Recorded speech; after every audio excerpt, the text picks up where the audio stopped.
Welcome to Penrose Learning, where we make understanding easy.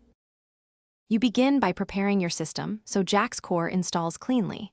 Make sure Windows 11 is 64-bit and you have an administrator account. This avoids permission conflicts. Once done, download the latest Jaxcore installer and verify the checksum to ensure integrity. Next, temporarily disable third-party antivirus because it can block drivers and services.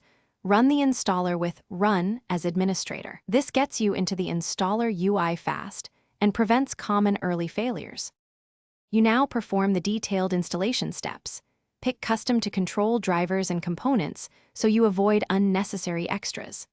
When the installer prompts about kernel mode drivers or signing, allow the prompts and install the drivers because Jaxcore needs low-level access to function.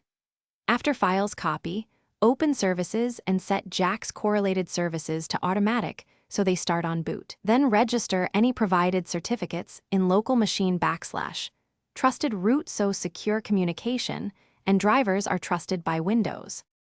You finish by rebooting immediately to let drivers and services initialize under Windows 11 properly.